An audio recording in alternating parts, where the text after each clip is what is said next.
થોડોક આપણે જરૂર તો ખાલી એટલી છે, ખર્ચ કોને કહેવાય અને નુકસાન કોને કહેવાય એ સમજવાનું. ઓર કોઈ વધારે ઊંડાણમાં જાય, ખર્ચ અસ્તિત્વમાં શા માટે આવે, કઈ વસ્તુને લીધે ખર્ચ અસ્તિત્વમાં આવે?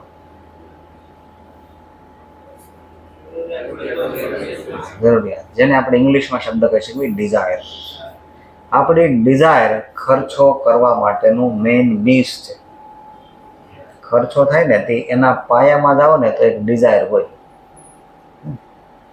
માનો કે કોઈ માણસ એવો છે ઝીરો ડિઝાયર, કોઈ જ ડિઝાયર નથી, એને કોઈ ખર્ચો ન થાય. જેમ કે રજા પડી, જાતા હતા, સરસ લારી જોઈ, એમ થાય થોડુંક ખાઈ લે, નાસ્તો કર્યો. ડિઝાયર ઊભી થઈ, પોકેટમાં હાથ નાખ્યો તો બેલેન્સ હતી. ઘણી વાર બેલેન્સ ન હોય ને તો એ ડિઝાયર બેસી જાય.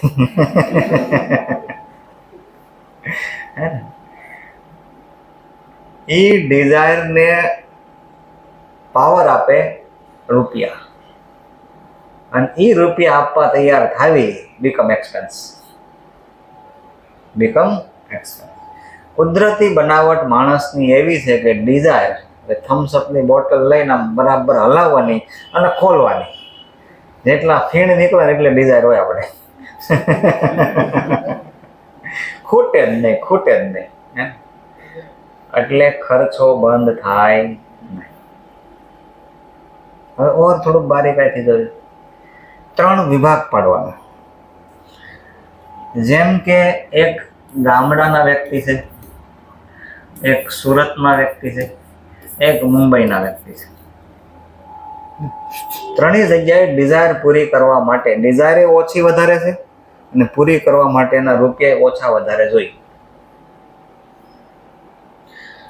મુંબઈમાં ડિઝાયર બહુ વધારે અને પૂરી કરવા માટે રૂપિયા બહુ જોઈએ. જેટલી ઝાઝી ડિઝાયર અને જેટલી મોંઘવારી એટલું વધારે દોડવાનું, ઘરના બધા લોકોને દોડવાનું. એટલે મુંબઈમાં કહેવત છે, એકલો માણસ કમાય ને તો ઘર ન હાંકી શકે, બધાને કમાવવું પડે થોડું ઘણું. સુરતમાં સ્પીડ થોડીક હજી મુંબઈ જેટલી નથી દોડવાની, ગામડે રિલેક્સ હોય.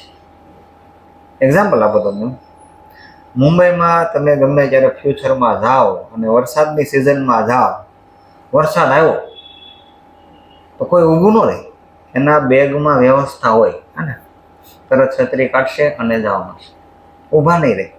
સુરતમાં વરસાદ આવતી જોજો, પુલ નીચે ઢગલો થઈ જાય, ભલે આવતો બંધ થાય પછી નીકળે.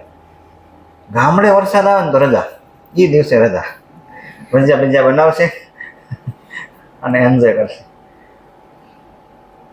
મુંબઈમાં મહેમાન આવે તો 5-10 મિનિટ આપે એટલે પછી એનો ટાઈમ હોય અને એમ સમય. હું ને પંકજ સર એક વખત મુંબઈ ગયા, સંબંધીને ત્યાં ઉતર્યા હતા, સવારમાં જમવા બેઠા. અમારે ટ્રેનમાં જવાનું હતું એટલે ભાઈ જમતા અમને પૂછ્યું કેટલા વાગ્યાની ટ્રેન છે. અમે કીધું આવડી આ ટ્રેન ને 8:30ની ટ્રેન છે. એ કે 8:30ની નથી. અમે તો ઘડી ટેન્શનમાં આવી ગયા કે 8:30ની તો મોડું થઈ ગયું. એ કે 8:28ની છે. મેં કીધું શું ફેર પડો, 8:28 એ લોકો માટે 8:28 અલગ છે અને 8:30 અલગ છે. આપણા માટે કઈ અલગ નહીં. આપણે હજી 8, 8:30 ને અલગ ગણીએ, 8:28 ને 8:30 ને અલગ ન ગણીએ. ગામડે અલગ સમય. ક્યારે જવાનું તો કે બપોર પછી જાવ. રોંડો કેટલા વાગે? 4 વાગે રોંડો કહેવાય, 5 વાગે રોંડો કહેવાય, 6 વાગે રોંડો કહેવાય.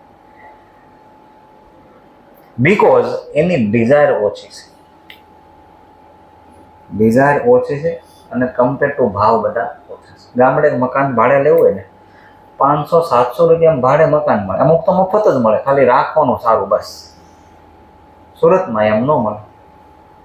મુંબઈમાં તો બહુ જ એક્સ્ટ્રીમ મોંઘું, બહુ જ મોંઘું.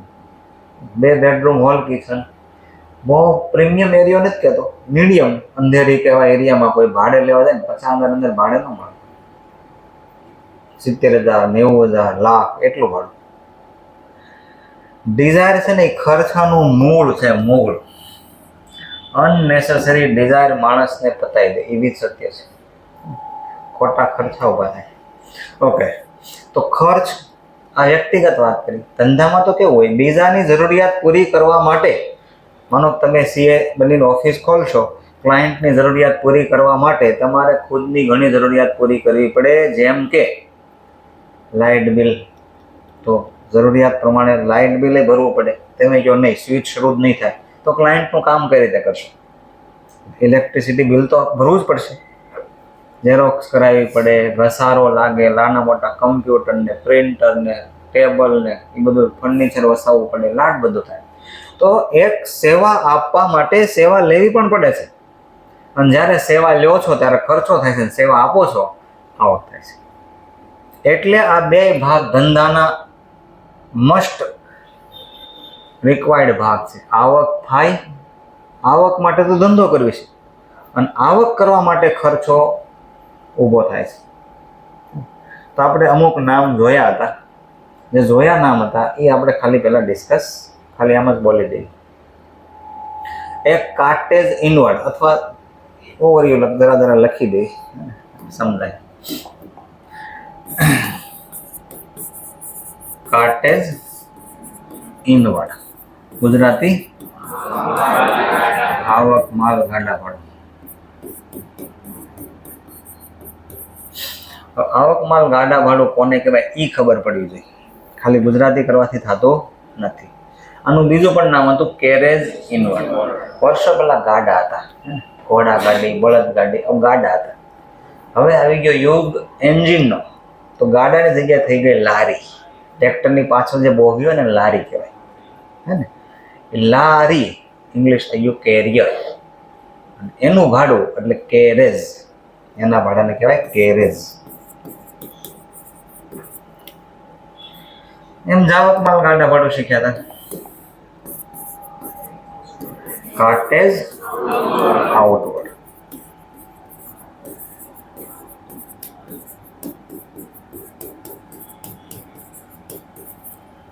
જાવક માલ ગાડા ભાડું. એક આપણે શીખ્યા હતા ડેપ્રિસિએશન, ગુજરાતી થાય ઘસારો. એક શીખ્યા હતા આપણે વેજીસ, મજૂરી. એક શીખ્યા હતા સેલેરી, પગાર. તો ખર્ચ કોને શેને લીધે અસ્તિત્વમાં આવે એ તો આપણે શીખ્યા. ગઈકાલે આપણે એ શીખ્યા હતા કે ખર્ચ એટલે હોય શું. જ્યારે બી ખર્ચો થાય ત્યારે બારે કાંઈથી જોજો, એક મિલકત આપણી જાતી હોય, બદલામાં કંઈક વળતર મળતું હોય, મતલબ સેટિસ્ફેક્શન મળતું હોય. કોઈ બી જગ્યાએ ખર્ચો થાય તે જોજો, મિલકત જાતી હોય, બદલામાં આપણને કંઈક સેટિસ્ફેક્શન મળતું હોય. એક્ઝામ્પલ તરીકે માનો કે તમે ઇલેક્ટ્રિસિટી યુઝ કરો છો, તો બિલ ભરવાથી કેશ તો ધંધામાંથી જાય, પણ આપણને આખો મહિનો ઇલેક્ટ્રિસિટી યુઝ કરવા મળે. એ યુઝ કરવા મળી એ ખર્ચો છે. યુઝ કરવા મળે ને એ ખર્ચો છે. તો મિલકત ગઈ, બદલામાં કંઈક યુઝ કરવા મળ્યું, એ જ ખર્ચો છે. જે આપણને સેટિસ્ફેક્શન મળ્યું, આપણને જે સર્વિસ મળી તે. લોસ એને કહેવાય કે મિલકત ગઈ, બદલામાં કંઈ જ મળ્યો ને કંઈ જ ન મળ્યું,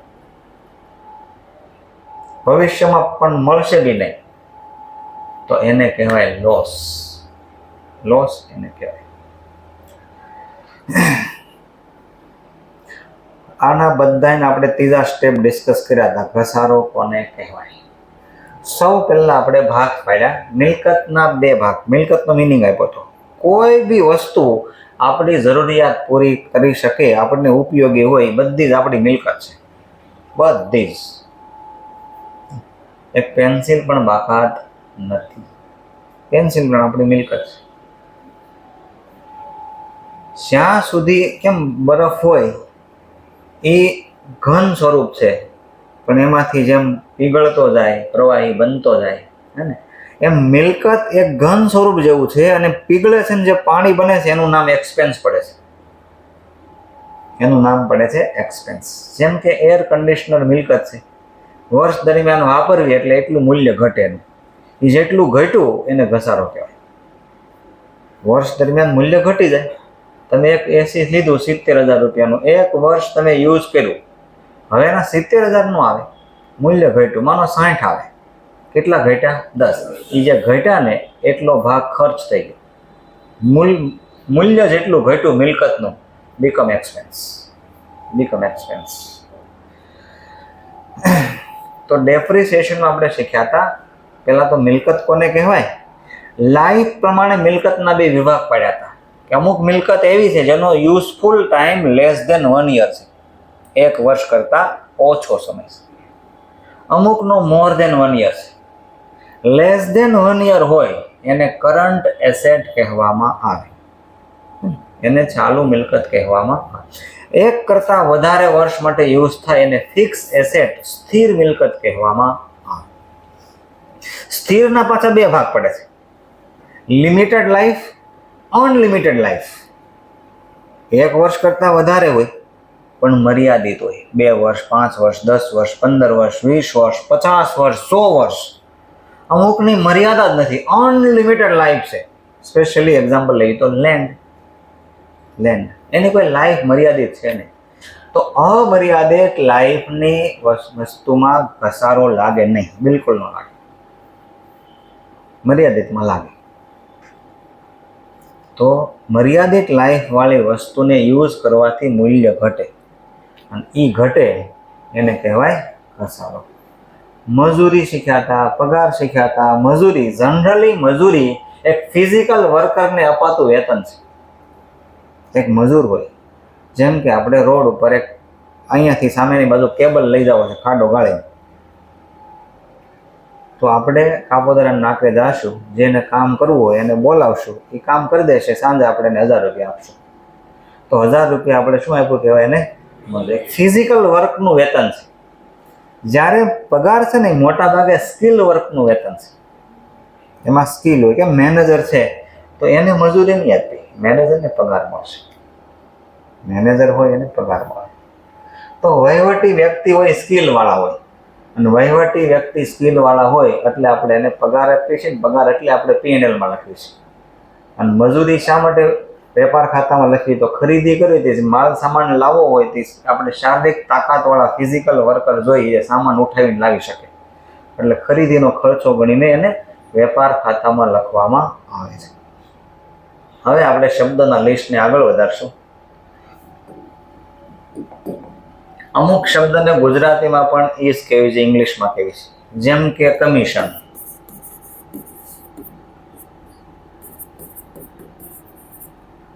કમિશન છે ને એને ગુજરાતીમાં બી કમિશન કહેવાય છે. બીજો કાંઈ શબ્દ ગુજરાતી હોય તો મને નથી ખબર, તમને ખ્યાલ હોય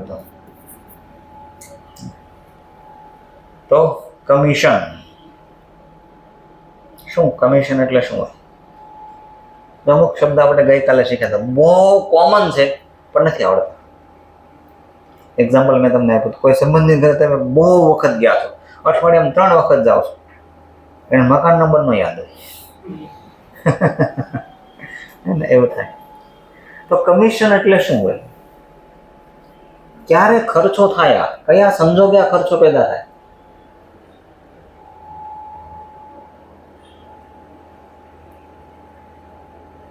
અંદાજે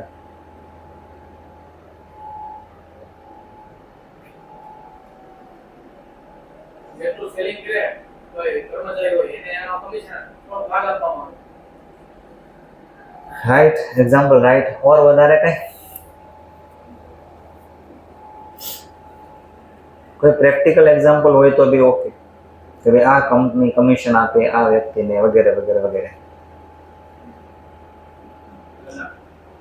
દલાલ હોય એને કમિશન આપવું પડશે.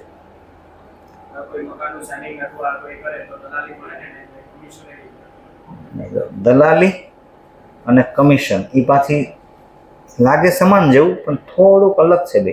દલાલી અલગ, કમિશન અલગ. એ જ તો મૂળ સમજવાનું. એક શબ્દ સાથે જોડી દો.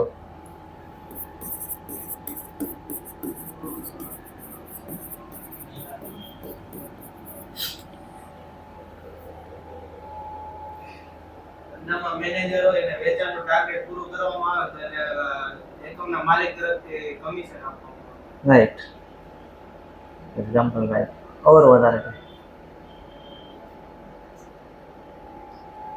તો વારે વારે તમને એક વસ્તુ એવી મહેસૂસ થશે, બીતા હોય ઇંગ્લિશથી, નથી આવડતું ગુજરાતી. સમસ્યા એવી છે હે ને.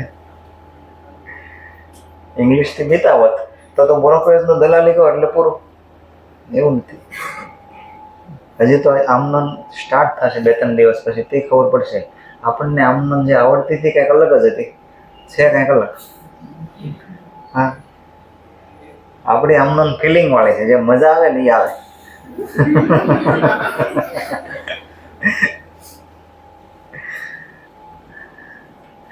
ઓકે, તો ઓર કોઈ વધારે કમિશન પછી જે કાંઈ થોડુંક એમ લાગે ઇમ્પોર્ટન્ટ છે એને પાછું લખવાનું, કારણ કે આવું એક્સપ્લેનેશન કોઈ જગ્યાએ નથી, કોઈ જગ્યાએ નથી.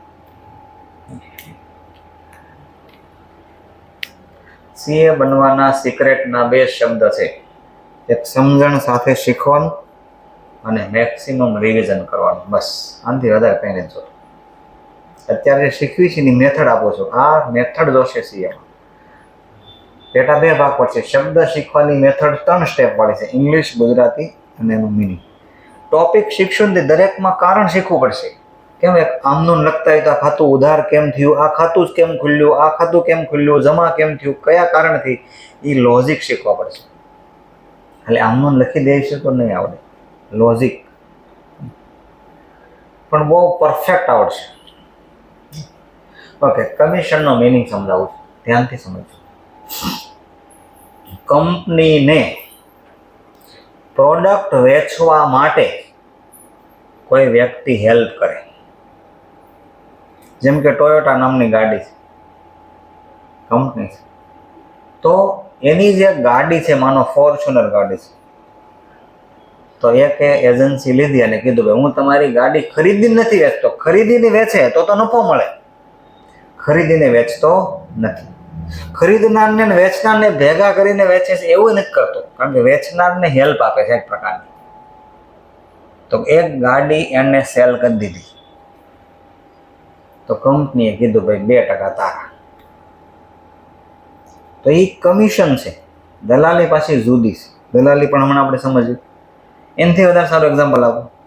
સરકારી એક જ કંપની એવી છે જે બહુ નફો કમાય છે અને પ્રાઇવેટને પણ કોમ્પિટિશનમાં કોઈને પહોંચવા દીધા નથી, મલ્ટીનેશનલને હફાઈ દીધા છે. એક સરકારી કંપની ખાલી એવી છે, એક જ છે, એટલે ઓળખાઈ જવી પડે. એલઆઈસી મોટી થઈ એની પાછળનું એકમાત્ર જો શબ્દ જવાબદાર હોય તો એ છે કમિશન. એને બધા સરકારી એમ્પ્લોય રાખ્યા, પણ વેચાણ પોલિસી સેલ કરવા માટે એજન્ટ રાખ્યા, કમિશન આપવા. કમિશન આપે એટલે શું થાય, બોલો વધારે કમિશન મેળવવા માટે ફૂલ મહેનત કરે. હીરાબાગ હોય, રાત્રે 10 વાગી ગયા છે, 10:30 થઈ ગયા છે, ઘરે મહેમાન હોય, વરસાદ આવતો હોય, વેલંજાથી ફોન આવે મારે વીમો ઉતારવાનો છે. સીન જો 10:30 થઈ ગયા, વરસાદ શરૂ છે, વેલંજાથી ફોન આવ્યો, મહેમાનને પણ કંઈક કહી દે છે બહુ જરૂરી કામ આવી ગયો, તમે ઘડીક બેસો, હમણાં આવું છું, નીકળી જશે. શરૂ વરસાદે રેનકોટ પહેરીને કાર લઈને પહોંચી જાય, ક્યાં છે, વેલંજા. ત્યાં કહે છે બસ હમણાં આવ્યો. રાતે 10:30 11 વાગે કંપનીનું સેલ શરૂ હોય. કેમ, કમિશન. જો સરકારી એમ્પ્લોય બેંકની જેમ રાખ્યા હોય, બેંકમાં તમને અનુભવ નથી, અમને લાટા વાર અનુભવ થયો છે, 3:35 ગયા અંદર. કેટલા વાગે? 3:35. ખુદના કેશ લેવા ગયા, ન આપે. કેમ, તો કે 3:30 પૂરું, 3:30 થઈ ગયા, હવે ન મળે. 5 મિનિટ નો હકાય, 5 મિનિટ ધારે તો આપી શકે, એવું કઈ રૂલ્સ રેગ્યુલેશન તૂટી ન જાય, ન આપે. ઓલાને રાતે 10:30 તે વેલંજા નજીક લાગે છે, ઓલો લેવા આવ્યો સામેથી, એને નથી આપવા. તકલીફ છે. ઘણી કંપનીએ કમિશન બેઝ બહુ મોટા એમ્પાયર ઉભા કર્યા છે, કમિશન બેઝ. દરેક મોટી કંપની દરેક સિટીમાં એજન્ટ રાખે. બાલાજી વેફર તો સુરતનો એજન્ટ હોય, એને ટાર્ગેટ હોય એટલું સેલ કરી દેવાનું, 3% કમિશન આપે. અંબુજા સિમેન્ટ, અલ્ટ્રાટેક બધાને એક એજન્ટ હોય.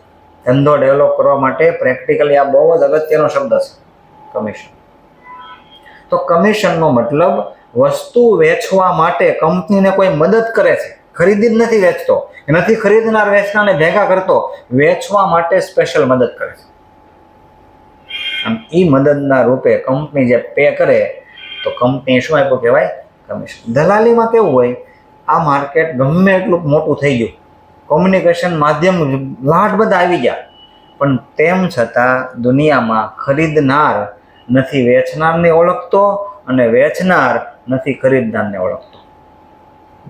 તમારે માનો કે એક ઓફિસ ભાડે રાખવી છે, કોઈને ભાડે દેવી હોય, તમારે ભાડે રાખવી હોય, પણ જેને ભાડે આપી છે એ તમને નથી ઓળખતા, તમારે લેવી છે તમે એને નથી ઓળખતા. આ બેયની વચ્ચે ગેપ છે. માનો તમારે પાછળની સોસાયટી છે, નામ છે વિઠ્ઠલનગર. વિઠ્ઠલનગરમાં એક મકાન ખરીદવું છે, તો ઘરે ઘરે પહોંચવા તો નહીં જવાય ને કે દરવાજો ઠપકાયો, ખોલ્યું, તમારું મકાન વેચવું છે? અમુક તો મારે એમ થોડું પૂછાય. જેને મકાન વેચવું છે ને કયો તો ઠીક છે, બાકી તો નહીં પૂછે. ઘરે ઘરે પહોંચવા નીકળવી પોસિબલ નથી. અને ઘરે તમે જ્યારે જાઓ તો ઘરનો નિર્ણય લેનાર વ્યક્તિ ઘરે હોય એ પોસિબલ નથી. તો આના માટે આપણે દલાલનો કોન્ટેક્ટ કરવો પડે. એવી રીતે કોઈને મકાન વેચવું છે, તમારે તો ખરીદવું છે, પણ કોઈને વેચવું છે, એને કેમ રોડ ઉપર થોડું ઉભું રહે, કંઈ અહીંયા આવું મકાન વેચવું છે, તારે લેવું છે, એમ પોસિબલ નથી. તો વચ્ચે એક માણસની જરૂર પડી બેયને, કે ખરીદનાર અને વેચનારનો સંપર્ક કરાવી દે. પહેલું કામ સંપર્ક તો કરાવ્યો, વેચવાનું તમારે કેટલા વેચવું? તો કે 80 લાખમાં. બોલે કે તારે? તો કે મારે તો 50 લાખ હોય તો જ લેવું છે. ભાવમાં બહુ મોટો ગેપ. તો દલાલનું કામ છે બેને આની પાસે જશે, વેચનાર પાસે, કે બાંધકામ કેટલું જૂનું થઈ ગયું છે, દરવાજા દેવાતા નથી, આનું આમ છે, પ્લાસ્ટરમાં જો ના, એટલા બધું નેગેટિવ કહેશે. કેવું કહેશે? નેગેટિવ. જેથી વેચવા વાળો, કાઠિયાવાડી શબ્દ છે, ઢીલો પડે, એટલે થોડો ભાવ ઘટાડે. તો કે વાંધો ને, હાલો 70 આવે તો સેલ કરી દેશે. જ્યારે લેનાર પાસે જશે, અત્યારે બાંધકામના ભાવ ખબર છે શું છે? આ રેડીમેડ બાંધકામનું ફર્નિચરનું કોટેશન આવે 20-20 લાખનું ફર્નિચર રેડી. જેટલું સારું હશે ને બધું આને કહેશે. તો આને કહેશે સારું ભાઈ 60 લાખ હોય ને. તો નજીક આવી ગયા પછી ઓળખાણવાળા વ્યક્તિને બોલાવશે, આપણે મીટિંગ કરવી, બેઠક થાય. બેઠક ખરીદનાર વેચનાર બીજા 2-3 થોડાક આમ વર્ચસ્વ જેનું હોય, જે બોલે ને કંઈક માન રાખે એવા લોકોને રાખે. પછી થોડોક ગેપ હોય ને ત્યાં ભાંગે. માનો જે બી ડીલ થઈ, ચાલો 63 લાખમાં બે એગ્રી થઈ ગયા, તો આની બેની જરૂરિયાત તો પૂરી કરી દીધી. વેચનારનું મકાન વેચાઈ ગયું, લેનારને મકાન લેવાઈ ગયું. આ જે સેવા આપી એના બદલામાં જે વળતર આપવામાં આવે એને દલાલી આપી કહેવાય. તો કમિશન જુદું હતું, દલાલી જુદી હતી. Both are different. ડિસ્કાઉન્ટ આજની દુનિયાનો મોસ્ટ પોપ્યુલર શબ્દ. ડિસ્કાઉન્ટ ગુજરાતી શું થાય? વટાવ. કોને કહેવાય વટાવ? કઈ સ્થિતિમાં આપવામાં આવે, કહેવાય કોને, આનો યુઝ શું ધંધાકીય રીતે? મહાભારતને એવું જોયું હોય ને તો અલગ અલગ સમય અલગ અલગ તીર મારવામાં. વરસાદ લાવો છે તો તીર જુદું હોય, આગ વરસાવી હોય તેનું તીર જુદું હોય, પવન લાવવો હોય તેનું તીર જુદું હોય. એમ ધંધામાં આ બધા તીર છે. ક્યારે કયું યુઝ કરવું સમજણ હોય તો થાય. ડિસ્કાઉન્ટ એટલે શું હોય, ક્યારે યુઝ થાય, એ મહત્વ શું? એક તો 2 પ્રકારના ડિસ્કાઉન્ટ આવે એવું તમે શીખ્યા છો. કયા કયા? મળેલ ને આપેલ એમ તો આવે, પણ એમને આમ 2 પ્રકારના આવે.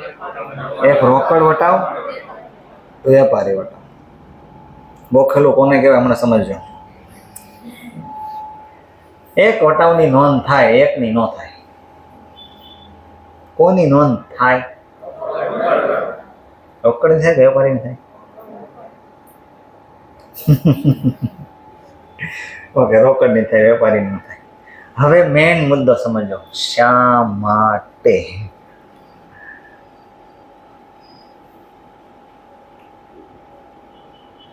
વેપારી વટાવની નોંધ શા માટે ન થાય? રોકડ વટાવની નોંધ શા માટે થાય? એક તો એ શીખ્યા ખોટું છે. વેપારી વટાવની નોંધ થાય જ, પણ અદ્રશ્ય હોવાથી આપણે કીધું ન થાય. કેમાં દુનિયામાં ભારત દેશ તો જેમ એવો નથી, બાકી દુનિયામાં છે ને બહુ મોટો વર્ગ છે. કેમ આપણે ભગવાનની બાબતમાં હોય તો આપણે બધા માનવી ભગવાન હોય, ભલે અલગ અલગ માનતા હોય, કોઈ કૃષ્ણ ભગવાન માનતા હોય, કોઈ શંકર ભગવાન માનતા હોય. અમુક દેશમાં નહીં માને. કેમ? દેખાતા નથી. દેખાય નહીં? દેખાય મૂર્તિ નહીં, રિયલ ભગવાન કોઈ જોયા હોય એને જોયા તમે? સાંભળ્યું હોય હાલો નરસિંહ મહેતાએ જોયા હતા, આપણે નથી જોયા. હે, આપણે કોઈ ડાઉટ પેદા કરે તો એમ થાય હશે કે નહીં હોય, ક્વેશ્ચન થાય. પણ એવો ક્વેશ્ચન એટલા માટે થાય કે આપણી ઓળખવાની, માનવાની એક મર્યાદિત રીત છે. ખાલી મર્યાદિત રીત કેટલી છે? આપણે જોવી તો માનવી, તો ઘણું નથી દેખાતું આપણને. તો અહીંયાથી તમે વિડીયો કોલ કર્યો તો શું ગેરંટી, કઈ રીતે ત્યાં વાત ગઈ, તમે કઈ રીતે ત્યાં દેખાવ છો, શું લોજિક છે? પણ વાત થાય છે તો હોય ખરું. કેમ? લોજિક તાર તો થોડા દેખાય છે, તો માહિતી ગઈ કઈ રીતે નથી ખબર. પણ આપણે વાત થાય છે તો માનવી, હા એ તો થાય. ફરીથી ક્વેશ્ચન એવો થાય કે ભગવાન તો અદ્રશ્ય છે, પણ તમે થોડાક લોજિકલી વિચારો તો માણસ ભગવાનમાં સ્પેશિયલી ક્યારે માને? આમ હાથ કરે ને હાથમાં કંઈક આવી ગયું, આનો એપલ આવી જાય તો કેમ લાગે? હા, બાબામાં કંઈક છે, પગે લાગશે, પેલું કરશે, પેલું કરશે ને. હા, એવું જ થાય. તો કુદરત આખી એક જાદુ જ છે. તમે વ્યવસ્થિત જોવો ને તો એક નાનો એવો માટીનો કેંડો લીધો, તમે એમાં બીજ નાખ્યો, તેમાં એટલું મોટું થયું, આમાંથી પેદા કેમ થયું? એક જાદુ જ લાગે ને. એ જાદુ જ પોતે ભગવાન છે. કહેવાની રીત જુદી છે, સમજવાની રીત જુદી છે. એક ઉર્જા છે. આપણે આખી જિંદગી શરીર શરીર શરીર શરીર કરવી, ખબર પડે લાસ્ટમાં પડછાયો પકડ્યો તો માણસ તો બીજો હતો. શરીર ઉપર એટલું મહેનત કરી, છેલ્લે તો બાળી દે. બાળવાની વાત તો ઠીક, માણસ મરે ને પછી કલાક રાખવા તૈયાર નથી કોઈ. જલ્દી ફોન કરીને બોલાવે, જલ્દી આવો, મોડું થાય, જલ્દી આવો. અને ઇન કેસ રાખી દીધો, એવો ગંધાય માણસ. 10-15 દિવસ, મહિનો થાય ને ઊભું ન રહે કે માણસ. શરીરનું કોઈ મહત્વ જ નથી. મહત્વ તો કાંઈક અદ્રશ્ય વસ્તુ, એ અદ્રશ્ય દેખાતું નથી એટલે માનતા નથી. કારણ કે આપણી માનવાની રીત છે કઈ છે? જોવી તો માનવી. એવું ઘણું બધું એવું છે. થિંકિંગ પેટર્ન આપણે સમજવી પડે. એક તો વેવ્સમાં હોય, સમજજો બરાબર. આપણું થિંકિંગ કેવું હોય? સવારે ઉઠી દે મગજ થોડુંક શાંત હોય, સાંજ પડતા પડતા આપણું મગજ આવું થઈ જાય. હા, મગજના વેવ્સ પ્રમાણે આપણો ખોરાક નક્કી થાય. સવારનો ખોરાક જોજો, આખો અલગ હશે. સાંજનો ખોરાક તમે જોજો, હે ને, એકદમ સ્પાઇસી ને એવું, હે. હા, સવારના પોરમાં જોયું કે મંચુરિયન મળતું હોય 7 વાગ્યામાં? નહીં, કારણ કે સવારનું મગજ સપોર્ટ ન કરે ને. હા, મ્યુઝિક તમે સવાર સાંભળો ને તો અલગ પસંદ કરો, સાંજે સાંભળો તો અલગ પસંદ કરો. એવું થાય. સવારમાં મસ્ત ઉઠ્યા હતા, બપોર પછી 5-1 વાગ્યા કોઈ વગર વાગે ખીજાણા બરાબર. તો આમ થોડુંક ઓછું આમ તેમ હોય, જેવા ખીજાય આપણેથી મોટા ખીજાણા હોય કે કઈ ન હોય કે, અને એકબીજાને સાંભળવાનું હોય. હવે વટાવ છે ને એ એક અદ્રશ્ય રીતે નોંધ થાય છે. અત્યારે નથી શીખવાડતો, પણ શીખવાડે તમને સમજાઈ જશે બરાબર. પણ ગોખવું ને શીખવું અંતર એટલું છે, કારણ સાથે બધું શીખો ને એ બધું શીખ્યા હો. કારણ નથી ખબર તમને, એટલી જ ખબર છે કે આની નોંધ થાય ને આની ન થાય. એટલું જ આવડ્યું છે તે ગોખ્યું છે. ગોખવું એક પીડા છે, શીખવું સમજવું એક મજા છે. જેટલું તમે કાંઈક નવું સમજો ને તમને કાંઈક મજા આવે. તો હવે માનો કે રોકડ વટાવનો હેતુ છે રોકડ જલ્દી મળે. અને વેપારી વટાવનો હેતુ છે, 3 વેપારી વટાવના હેતુ છે. પહેલા 2 જ હતા, પણ હમણાં એક ત્રીજો હેતુ એડ થયો. સૌ પહેલા એક જ હેતુ હતો, વધારે જથ્થો ખરીદો તો વટાવ મળે. એ વેપારી વટાવ, વધારે જથ્થો ખરીદો ને તો તમને મળે. એક શર્ટ ખરીદવા જાઓ અથવા એક કાપડ ખરીદવા ગયા 3 મીટર, તો તમને કીધું 300 રૂપિયાનો મીટર. પણ તમે કહો 100 મીટર ખરીદો તો કે 30% ડિસ્કાઉન્ટ, 210 રૂપિયાનો મીટર. જથ્થો મોટો ખરીદો, વેપાર વધારવા અપાતો વટાવ એટલે વેપારી વટાવ. રોકડ મેળવવા અપાતો વટાવ એટલે રોકડ વટાવ. સિમ્પલ. તો પેલા વેપારી વટાવનો હેતુ શું હતો? વેપાર વધે. વધે ક્યારે? મોટો જથ્થો ખરીદે તો. પછી એમાં બીજો હેતુ એડ થયો. હવે મોલ ને એવા કલ્ચર આવી ગયા, તો પેલા લાટ બધો સ્ટોક બનાવી નાખે. માનો શિયાળાની વસ્તુ અલગ હોય, ઉનાળાની અલગ હોય. હવે શિયાળાની વસ્તુ લાટ બધી બનાવી દીધી, બધી નોય વેચે. શિયાળો તો પૂરો થઈ ગયો, જેકેટ ને એવું બધું હવે થોડા લેવા જાય, હાલો જેકેટ લેવા જાય, હવે તો નહીં. તો જે સિઝન પૂરી થાય એ વેચાય નહીં, વસ્તુ ડેડ સ્ટોક થઈ જાય. ડેડ સ્ટોક કાઢવા માટે વટાવ આપવામાં આવે. કયો કહેવાય? વેપારી વટાવ. આ 2 તો હજી જેન્યુન કહેવાય. ત્રીજો વટાવ જોજો, હેતુ જોજો. હેતુ આ જે હેતુ થઈ ગયો છે એક સાયકોલોજી. વટાવ હોવો જોઈએ. આમ ગાડી લઈને જતા હોય, મોલની બહાર બોર્ડ માર્યો, અપ ટુ 70% ડિસ્કાઉન્ટ. આપણે ગાડી ઉભી રાખી દઈએ, અંદર જાય 70% વટાવ. ઓલા ખૂણામાં 3 જોડી બૂટ રાખ્યા હોય કે આમાં છે 70%, આ બધું ફ્રેશ છે. આવું જ થાય. એ જોડી જોઈને તો આપણને કઈ મફત આપે તો ન લે, એવી જ હોય.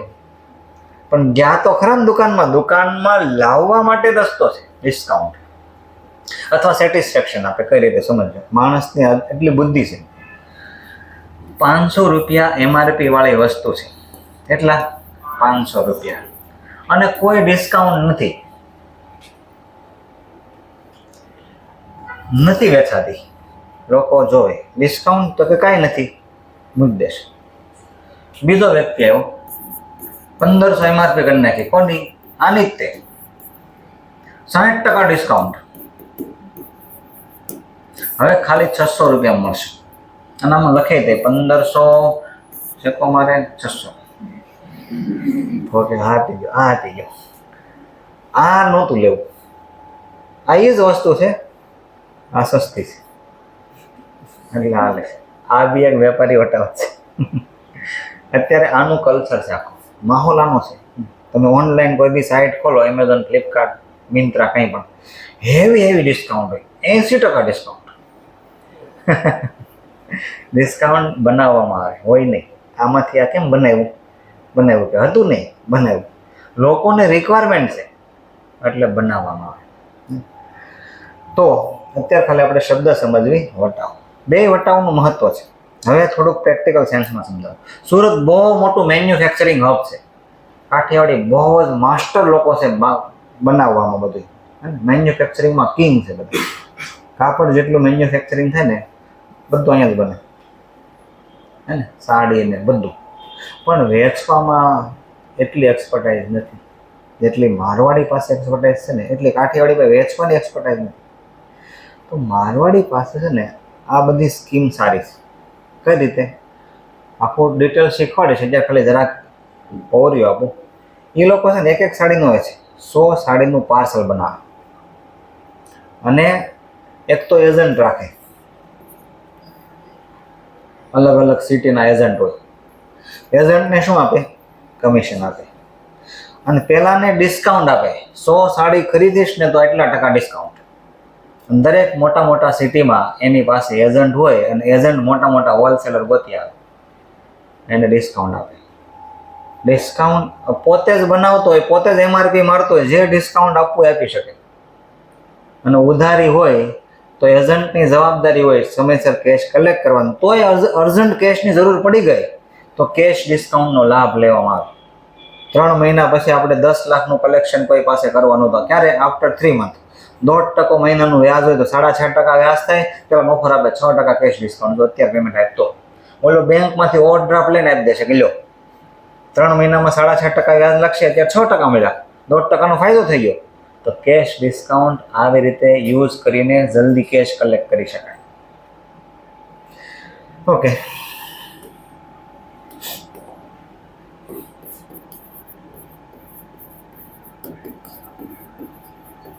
એડવર્ટાઇઝમેન્ટ. IPL હાલે એટલે બહુ જાહેરાત આવે, 1 અવર ફેંકે જાહેરાત, 1 અવર ફેંકે જાહેરાત. જાહેરાત એમ તો બહુ કોમન શબ્દ, અતિશય કોમન શબ્દ છે, પણ તેમ છતાં જાહેરાતનો ઉપયોગ શું, ખાલી વિચારો.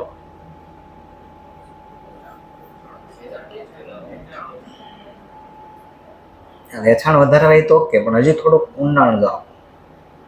માહિતી પોતાનું બ્રાન્ડ પ્રત્યે આકર્ષણ. રાઈટ, ઓર વધારે. આજનો યુગ જ જાહેરાતનો યુગ છે, પણ આપણે એનાથી થોડુંક વધારે બિયોન્ડ કંઈક ઊંડાણથી સમજવું છે. સમજજો બરાબર. એક શબ્દ છે ઇંગ્લિશમાં belief. What is mean by beliefs? શું થાય જવાબ બરાબર આપો. માન્યતા. કોને આપો? આનું ગુજરાતી થાય માન્યતા. માન્યતા એટલે શું હોય?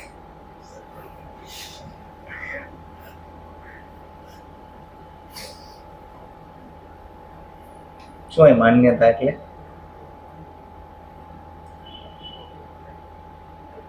માન્યતા દત્ત. કોણ છે સંજય દત્તની વાઈફ? કોને કહે માન્યતાનો મિનિંગ શું થાય? અંદાજે, ન સમજાય તો ક્યાં કાપડો થઈ જાય, અંદાજ આવે કે આવું થતું છે, જવાબ દેવાનો.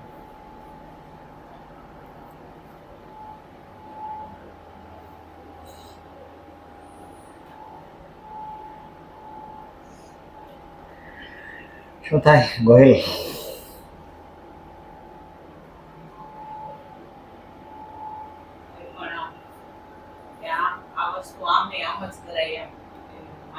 હા, સાચી વાત છે.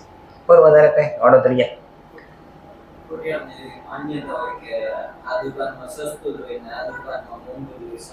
હા, એ બી એક રાઈટ આન્સર.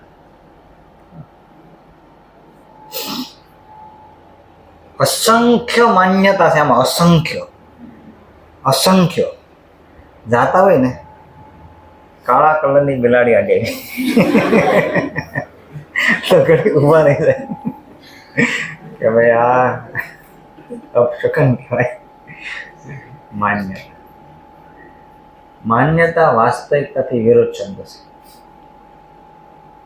સમજો, વાસ્તવિકતા એ માન્યતા નથી અને માન્યતા એ વાસ્તવિકતા નથી. આપણા મનમાં કંઈક એવું માનતા હોય કે આ હોય, વાસ્તવિક ન હોય. અસંખ્ય પ્રકારની માનસિકતા એવી આપણી માનના અંદર છે વસ્તુ પ્રત્યે, અસંખ્ય પ્રકારની.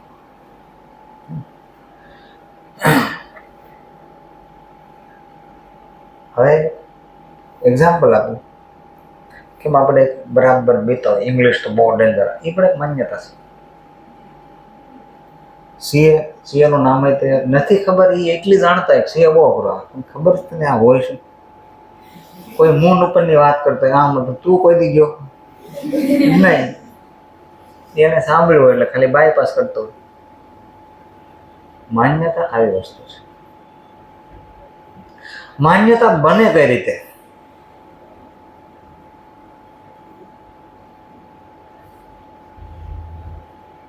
એક્સ્ટ્રીમ ઇમ્પોર્ટન્ટ મુદ્દો ડિસ્કસ થાય છે અને બહુ સારી રીતે આવડે તો મિસયુઝ નહીં કરતા, બાકી એનો મિસયુઝ બહુ થાય.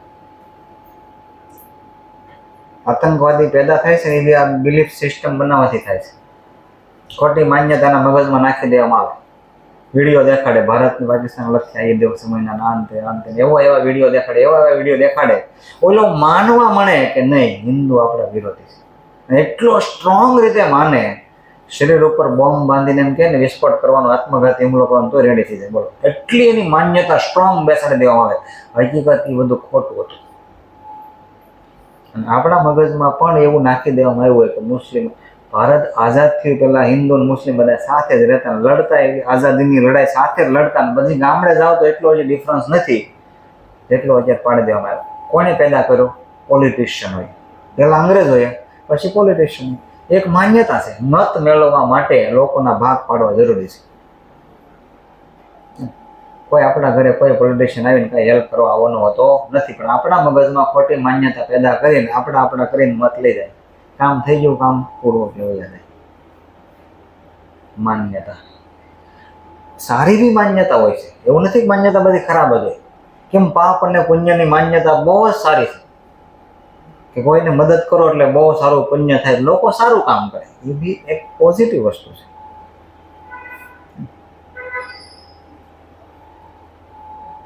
તો બિલીફ્સ બને કઈ રીતે? બિલીફ્સ બનાવવા માટે વારે વારે હેમરિંગ કરવામાં આવે. હેમરિંગ કરવું એટલે કેમ ખીલી લઈને આપણે મારવી હથોડી, એક હથોડી એ ખીલી અંદર ન હોય દિવાલો, પણ માર્યા જ કરવી, ખીલી બેસાડી દેવી દિવાલમાં. એને હેમરિંગ કર્યું કહેવાય. ઇંગ્લિશમાં શું કહેવાય? હેમરિંગ. એમ એકની એક માહિતી વારે વારે મગજમાં નાખવામાં આવે, એને હેમરિંગ કહેવાય.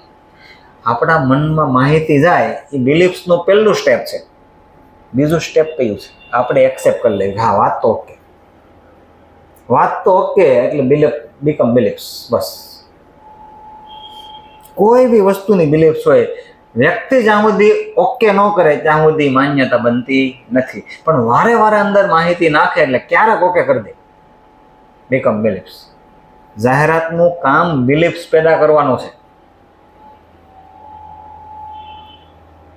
સમજો, જાહેરાતનું કામ શું છે? બિલીફ્સ પેદા કરવાનું. તમને પ્રૂવ કરી દઉં, એક્ઝામ્પલ આપું. ડેટોલની જાહેરાત આવે ને, ત્યાં આવું સર્કલ આવે, પછી એમાં લાડ બધા આવા કીટાણુ દેખાડે. કીટાણુ દેખાડે, પછી એક વખત આમ સાબુ ફરે, એ ડેટોલ સાબુ હોય, પછી 2 કીટાણુ વધે. તો આપણા મગજમાં એને એવું પ્રૂવ કરી દીધું કે આ સાબુ ફર્યો એટલે કીટાણુ મરી ગયા. તમે કોઈ દી કીટાણુ જોયું હાલ સુધી? નહીં. તો આપણે R&D તો ન જ કર્યું હોય કે હાલો ભાઈ લાડ બધા કીટાણુ હતા, ડેટોલ સાબુ લીધો, જોયું, પછી પાછો બરાબર ગ્લાસ મારીને જોયું, હા મરી ગયા. એવું કર્યું નથી. પણ કોઈ પણ ને આપણે કહેવી ભાઈ ડેટોલનું કામ શું? કીટાણુ મારે. એને તમારા મગજમાં એવું નાખ્યું ક્યાંથી? જાહેરાત. આ જાહેરાતનું કામ છે. તમે હજી થોડુંક ઊંડાણથી સમજાવું, સમજો. જાહેરાત બને કઈ રીતે?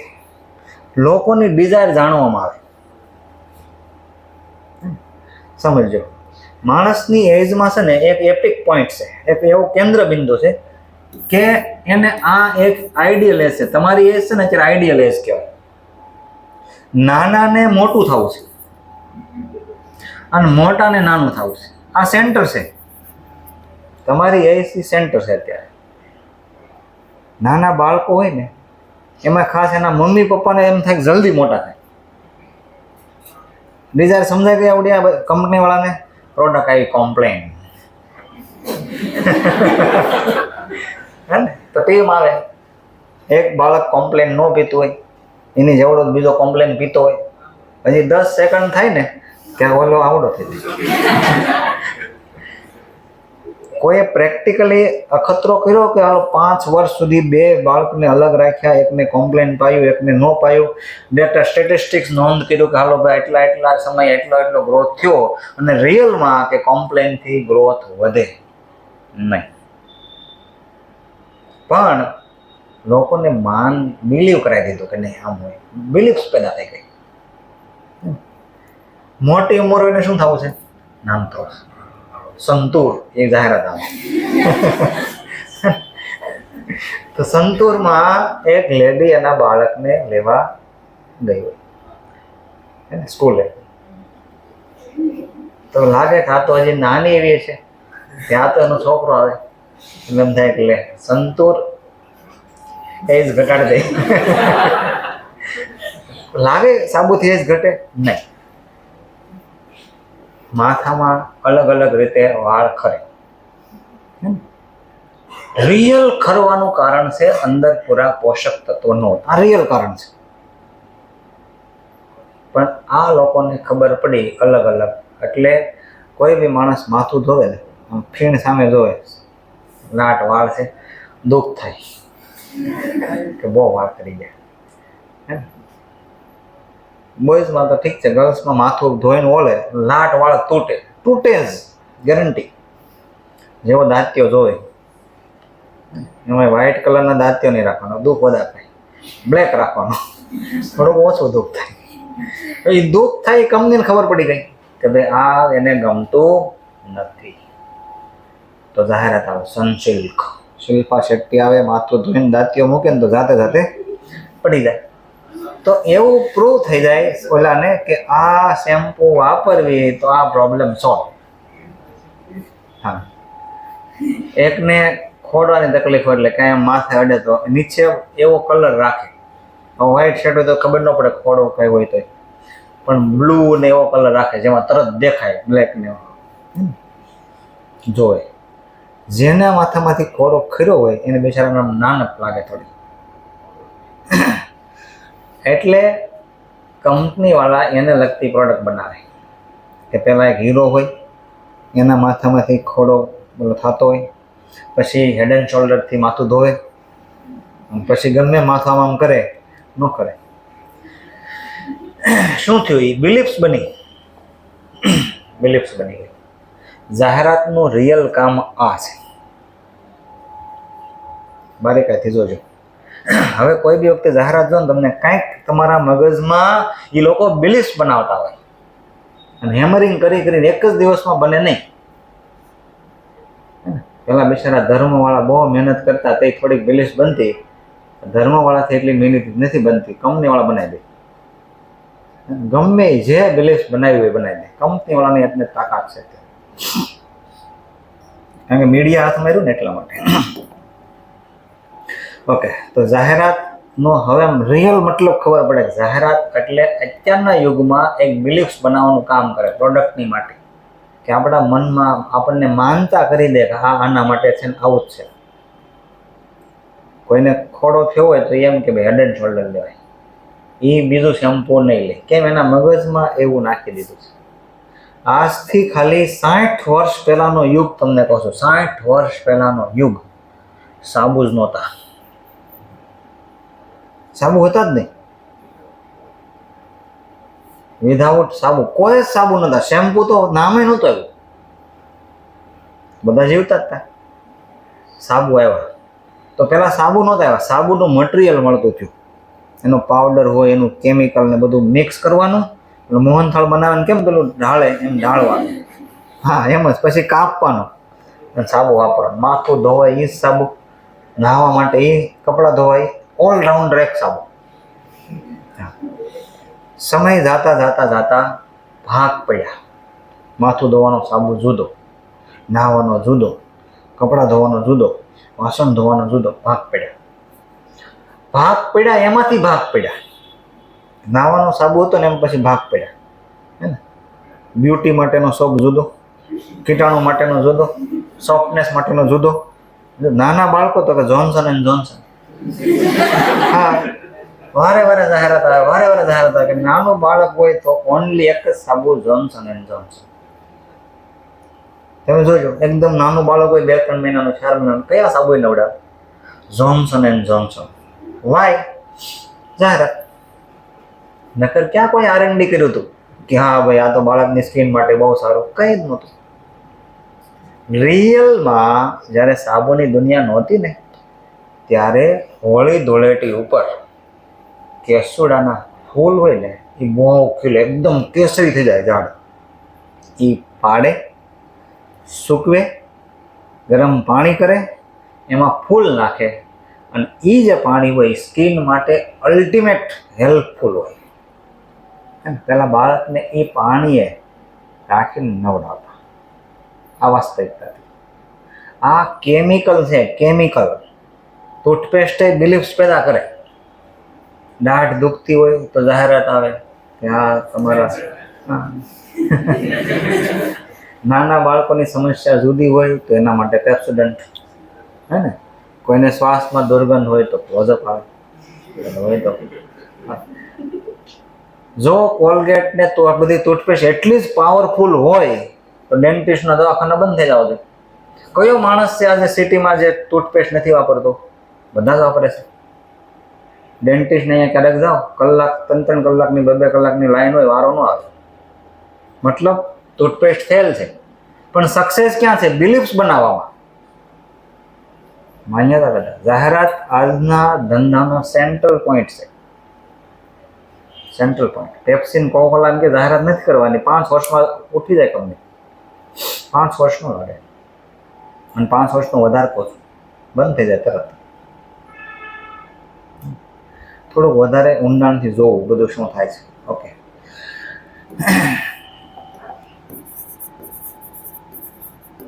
રિપેરિંગ. રિપેરિંગ શબ્દ જ હવે ગુજરાતી થઈ ગયો છે, તેમ છતાં આપણે એકવાર ગુજરાતી લખ્યું, પણ સમારકામ ઉલટાનું વધારે અઘરું લાગે. આપણે ગાડી ત્યાં લઈ જાય ગેરેજમાં, આપણે કહીએ ભાઈ સમારકામ કરવાનું, તો એ કન્ફ્યુઝ થઈ જાય, આને શું કરવું છે? આને કહેવાનું ગાડી રિપેર કરાવવાની, તો રેડી, તો મૂકી દો.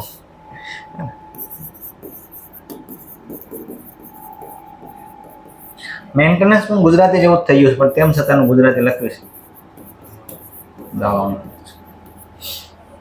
આ બે સરખા હોય કે અલગ હોય? શું ફેર હોય અંદાજે?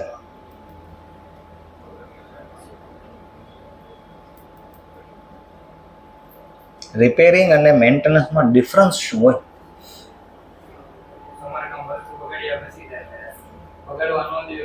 હા, બે ખર્ચ છે ને છે નજીકના જ. વસ્તુને મેન્ટેન કરો ને તો રિપેર ન કરવી પડે બહુ, મેન્ટેન ન કરો તો છેલ્લે રિપેર કરવી પડે. ગાડી હોય, તમે ટાઈમ સર્વિસ કરાવી નાખો ને તો એ જાળવણી ખર્ચ કહેવાય, મેન્ટેનન્સ કહેવાય પ્રકાર. પણ ગાડી લઈને જતા હતા, બંધ પડી, બહુ કિક મારી ઉપડતી નથી, દોરીને લઈ ગયા ગેરેજમાં, એ કહે છે ભાઈ એટલું નાખવું પડશે, તો પછી રિપેરિંગ કરાવવું કહેવાય. તો માનો કે એસેટનું એક પરફોર્મન્સ લેવલ હોય, એ ઘટી જાય અને પાછું ઓરિજિનલ લેવલ સુધી લાવવા માટે ખર્ચાને કહેવાય રિપેરિંગ. એસી ઠંડક આપતું બંધ થઈ ગયું, તો આપણે રિપેરિંગ માટે બોલાવશું અને જે કાંઈ તકલીફ હશે, કેપેસિટર કે જે કાંઈ ગયું હશે, પાછું નાખીને રેડી કરી દેશે. અથવા બરાબર ઠંડક આપે જ છે, પણ અમુક મહિના થાય એટલે આપણે એને સર્વિસ કરાવી દઈએ. તો સર્વિસ જે કરાવી દેવી ને એને મેન્ટેનન્સ કહેવાય. જે કંપનીમાં મેન્ટેનન્સ સારું હોય ને એમાં રિપેરિંગનો ખર્ચો ઓછો હોય, કામ ડિસ્ટર્બ ન થાય, બધું રાબેતા મુજબ થાય, કારણ કે મેન્ટેનન્સ પ્લાનિંગથી થાય, રિપેરિંગ પ્લાનિંગથી ન થાય, સડનલી કરવું પડે. તમે ગાડી લઈને જતા ને રસ્તામાં બંધ પડી ગઈ તો એમાં પછી પ્લાનિંગ શું કરું? તમારે લઈ જ જવી પડે અત્યારે જ, ગમે એટલું અર્જન્ટ કામ હોય, ગાડી જ બંધ પડી ગઈ. પણ સર્વિસ કરાવવું હોય તો આપણે પ્લાન કરશું કે આવતા રવિવારે સર્વિસમાં ગાડી નાખી દઈશું, ડિસ્ટર્બ ન થાય. તો P&L જોવાનું કંપનીનું, જેના રિપેરિંગ ખર્ચા બહુ હોય ને એના મેનેજમેન્ટમાં કંઈ દમ ન હોય.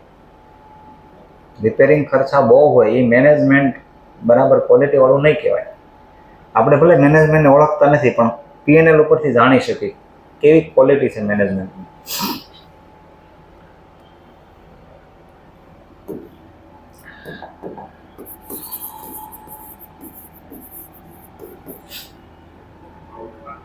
કાલખાન,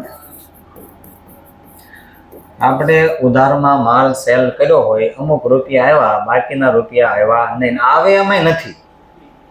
મે બી કાં તો એને ઈચ્છા નથી આપવાની, કાં તો આપી શકે એમ નથી, પણ જે બી કારણ હોય આપણા રૂપિયા ડૂબી ગયા.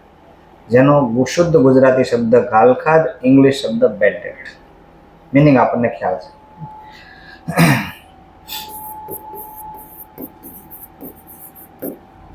નૂર, રેલવે નૂર.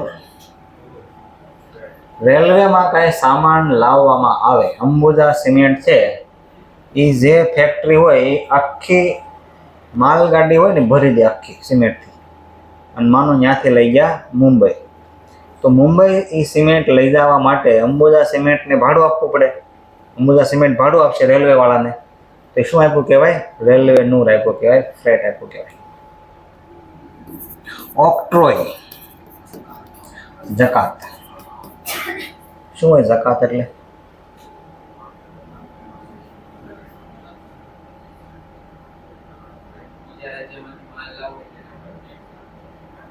રાઈટ. ઓર વધારે કોઈ જકાત નાકા કોણ રહેશે? એને ખાસ ખબર હોવી જોઈએ જકાત નાકું નામ કેમ છે.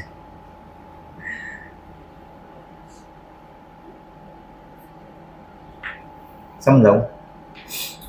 જે તે સિટીની એક બાઉન્ડ્રી હોય. સુરત સિટી છે તેને એક બાઉન્ડ્રી હોય કે આટલી સુરતની હદ.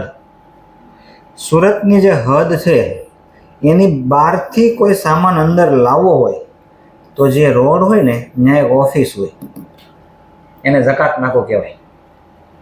સૌ પહેલા વર્ષો પહેલા બરોડા પૃષ્ઠે જકાત નાકો હતો. સુરત બરોડા પૃષ્ઠે પૂરો થઈ જતો, પછી કાપોદરા સુધી, પછી સ્પિનિંગ મિલને આગળ, એમ કરતા કરતા જકાત નાકા અત્યારે જે નામ છે ને ત્યાં હતું, ત્યાંથી જ તે શરૂ જ હતું. પછી સાગવાડી રહી ને ત્યાં લાસ્ટમાં જકાત નાકું ખુલ્યું હતું, પણ ત્યાં જકાત સુરતમાંથી નીકળી ગઈ. હવે સિસ્ટમ સુરતમાં નથી, અમુક સ્ટેટમાં છે હજી. અત્યારે અહીંયા જકાત નથી. અધરવાઇઝ બહારથી, ઇવન ગામડેથી તમે તેલના ડબ્બા, મગફળી કાંઈ બી લાવો સુરત તો બસ ઊભી રાખે, જકાત નાખવું હોય ત્યાં. એનો ઓફિસરો અંદર આવે, જોવે તેલના ડબ્બા એટલા દે, સ્લીપ બુક હોય એની પાસે હોય, એ આપણને ફાડી દે, એટલો 30 રૂપિયા આપો, 50 રૂપિયા આપો, આપણે આપવાના. તો આપી એટલે શું આપ્યું કહેવાય? ઓક્ટ્રોય, જકાત. જે સરહદ છે સિટીની, બહારથી સરહદની અંદર કાંઈ વસ્તુ લાવવી હોય અને જે રૂપિયા આપવા પડતા એને કહેવાય ઓક્ટ્રોય, જકાત. ખરીદી વખતે આવું થાય એટલે ખરીદીનો ખર્ચો કહેવાય.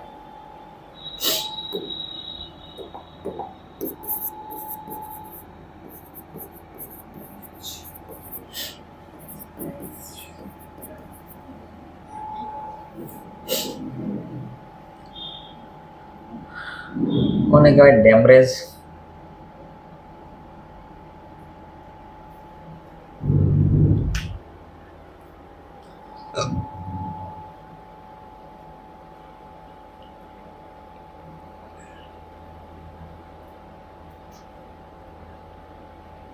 શબ્દ તો બધાએ સાંભળ્યો હોય સારી રીતે.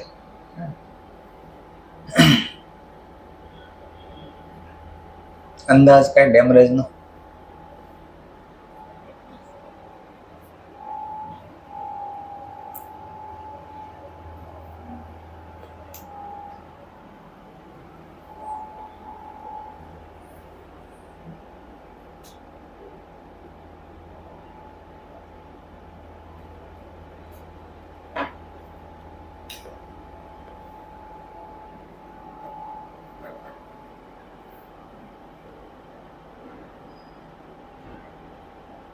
ક્યાં લગતા ડેમરેજ ખર્ચો વાર્ષિક હિસાબમાં?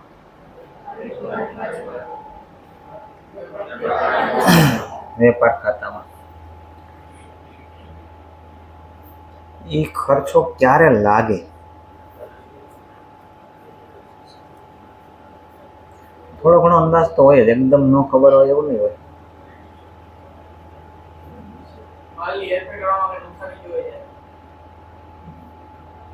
થોડુંક અલગ આવશે.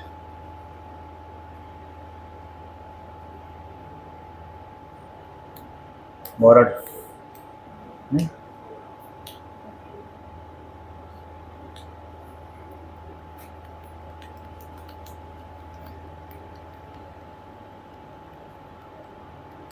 નિશા કોને કહેવાય? ડેમરેજ.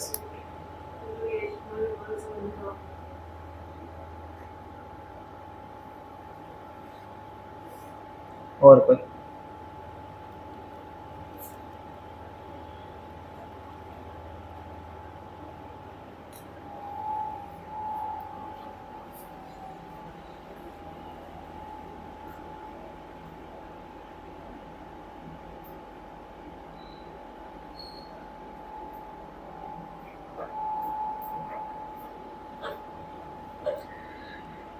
હવે એક્ઝામ્પલ આપો, સમજજો. માનો કે આપણે ફોરેનથી કાંઈ વસ્તુ મંગાવી તો આવશે ક્યાં? પોર્ટ ઉપર આવશે. પોર્ટ ઉપર તમને અમુક દિવસ કીધા, 3 દિવસમાં લઈ જાજો, અમુક ચોક્કસ સમય આપે. એ સમય સુધીમાં આપણે લઈ આવવું પડે. જો તમે એ સમય સુધીમાં લેવા ન જાઓ, મોડા જાઓ, તો પછી તમારે ત્યાંનું ભાડું ચૂકવવું પડે. પોર્ટ ઉપરનું ભાડું આપણે આપવું પડે. એ જે ભાડું આપીને એને કહેવાય ડેમરેજ આપ્યું કહેવાય. એક રીતે આ પેનલ્ટી છે. એટલે આપણે ખર્ચ ગણીએ પેનલ્ટી છે. તમને 3 દિવસ આપ્યા હતા તો તમે લઈ આવ્યા હોત તો તમને નહીં આપવા પડતા. તમે મોડા લેવા ગયા તો એના માટે જે આપણે આપ્યા તેને ડેમરેજ પે કર્યું કહેવાશે.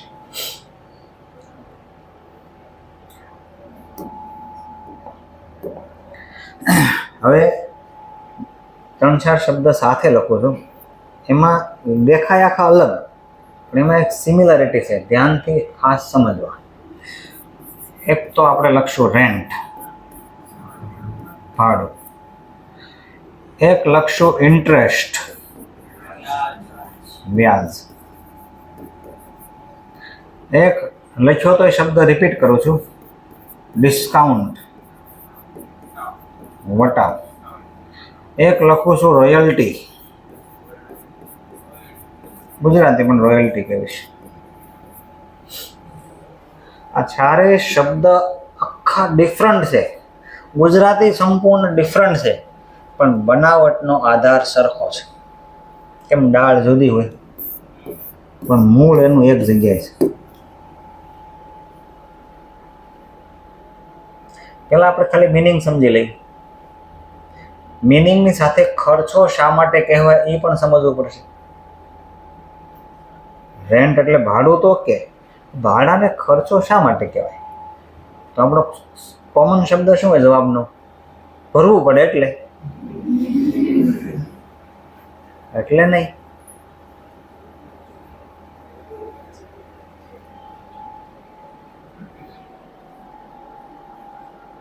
તો ઘણી બધી હમણાં કેમ આપણે શીખ્યા હતા બિલીફ્સ, એવી ખોટી આપણીમાં અંદર લાટ બધી બિલીફ્સ છે.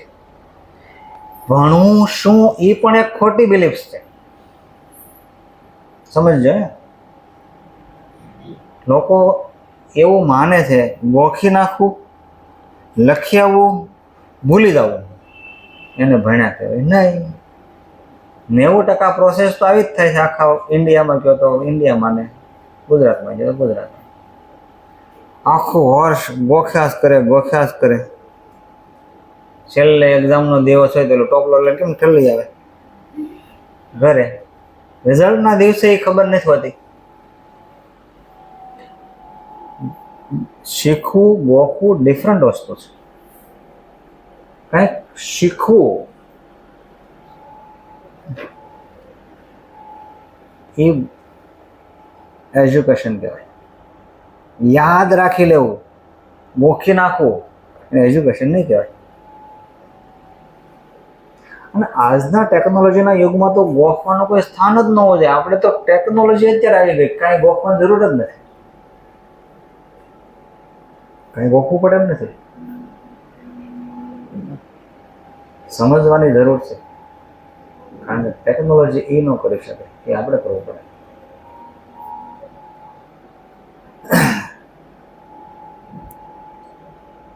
ગોખવાનો સારો શબ્દ પાકું કરવું. પાકું કરવાની શીખશો તોય કોમર્સમાં સારું, સાયન્સમાં તો ઓર તકલીફ છે. કોમર્સવાળા પસ્તી લેવા જાય એટલે લખવાની પ્રેક્ટિસ કરવા માટે કેટલી લે? કિલો, 2 કિલો એટલી લાવે. સાયન્સવાળા મણ પ્રમાણે લાવે, મણ પ્રમાણે. હા, 1 મણ, 2 મણ. સિસ્ટમ શું હોય સ્કૂલની? સાહેબ આવીને પેલા આખા બોર્ડમાં લખવા જ મને બોલ્યા વગર લખી દીધું એટલે બેસી જાય. કંઈ લખી નાખો એટલે લખી નાખવાનું. 5 વાર કાલે લખતા આવજો એટલું કહી દીધું. સ્ટુડન્ટને ઘરે જઈને લખવા મળવાનું. એક આસિસ્ટન્ટ ગેટ ઉપર રાખી દે દરવાજા પાસે. 5 વાર લાવ્યો હોય અંદર, ન લાવ્યો હોય બહાર. 5 વાર લખે એટલે ઓટોમેટિક એને જે કામ કરાવવાનું તો થઈ જાય. હું આંખી બંધ કરીને બોલતા આમ સમજવું જરૂરી છે.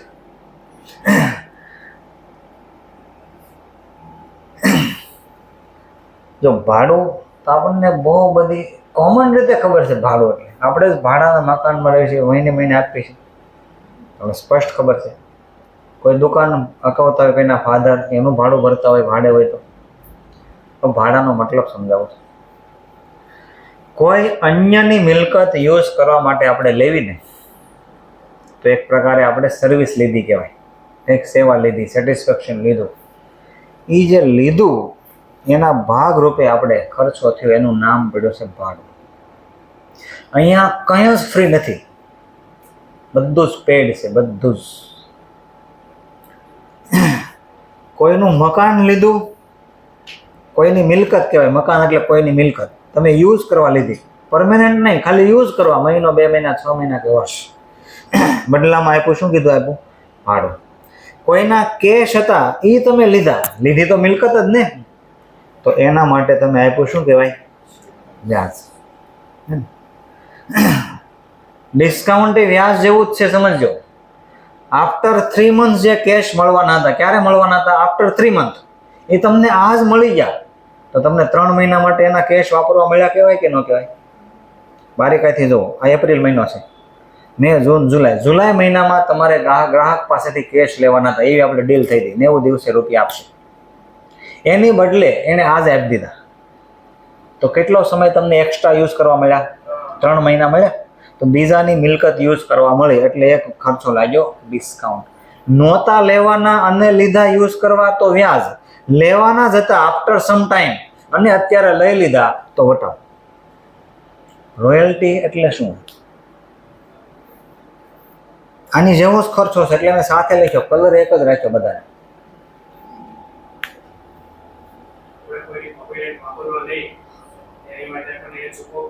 હા, રાઈટ. અદ્રશ્ય મિલકત કોઈની પણ લ્યો, ફ્રેન્ચાઇઝી રાઇટ્સ હોય, કોપી રાઇટ્સ હોય, ટ્રેડમાર્ક હોય, પેટન્ટ હોય, કંઈ પણ અદ્રશ્ય મિલકત બીજાની છે એ તમે યુઝ કરવા લીધી. કેમ? કોઈએ સરસ મજાની બુક બનાવી અને તમે નવનીત જેવું પબ્લિકેશન આવું છકાવો છો. બુક બહુ સરસ બનાવી કોઈ લેખકે, ઓથરે, અને ભારતની અંદર કાયદો છે ઇન્ટેલેક્ચ્યુઅલ પ્રોપર્ટી રાઇટ્સ નામનો કાયદો છે.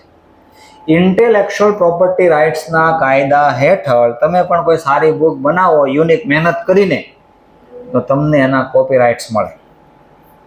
એ કોપીરાઇટ્સ તમારી સિવાય પછી કોઈ કોપી કરી શકે નહીં. જો કરે તો તમે એની પર કેસ કરી શકો અને સારું એવું વળતર મેળવી શકો. તમારે પાવર આવી ગયો. હવે નવનીત પબ્લિકેશનને લાગ્યો કે આ બુક બહુ વેચાશે, આખા ગુજરાતમાં બહુ સારું સેલ આવશે, તો તમારો કોન્ટેક્ટ કરશે. તમે એને પરમિશન આપશો કે હા ભાઈ મને બુકે છે ને 30 રૂપિયા આપવાના. એને ઓકે લાગ્યું. કેટલી બુક પ્રિન્ટ કરશું? માનો કે 10,000 બુક પ્રિન્ટ કરશું. બુકે 30 રૂપિયા, એટલે 3 લાખ રૂપિયા એ પે કરશે નવનીત. કોને? જેને કોપીરાઇટ્સ હોય એને. તો નવનીતે શું આપ્યું કહેવાય? ચારેયમાં તમે જો સામ્યતા એક છે, બીજાની મિલકત યુઝ કરવા લીધી છે. મકાન લીધું તો ભાડું આપવું પડે, રૂપિયા લીધા વ્યાજ આપવું પડે, લેવાના હતા રૂપિયા ગ્રાહક પાસેથી પણ વહેલા લઈ લીધા તો વટાવ આપવો પડે, અને કોઈની અદ્રશ્ય મિલકત યુઝ કરવા માટે લ્યો તો રોયલ્ટી આપવી પડે. અમુક ખર્ચા કોમન છે, એ આવડે એવા છે, જેમ કે લાઇટ બિલ, મુસાફરીનો કોઈ ખર્ચો હોય ને, ટેલિફોનનું બિલ, પોસ્ટેજ, તાર ટપાલ ને એવું, એ બધા કોમન ખર્ચા છે. તો એટલા જે આજના ખાસ નામ છે એ લખી દો.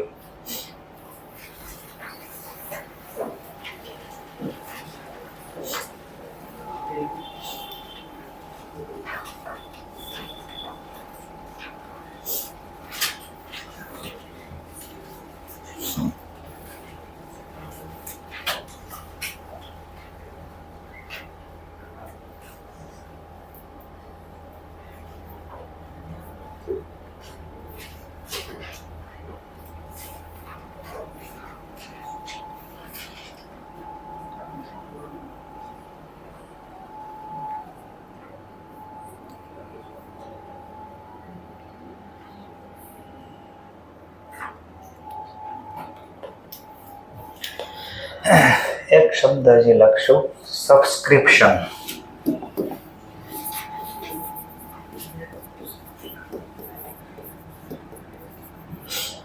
અંદાજાનું ગુજરાતી કોઈને ખ્યાલ છે? લવાજમ.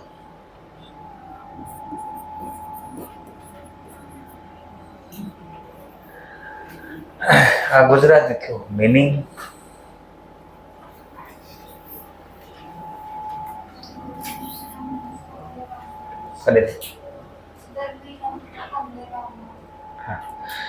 ખાસ કરીને ઘરે કેમ તમે ન્યૂઝપેપર બંધાવ્યું હોય, સંદેશ ન્યૂઝપેપર, તો મહિનો પૂરો થાય એટલે આવીને કહે છે ભાઈ 300 રૂપિયા આપો.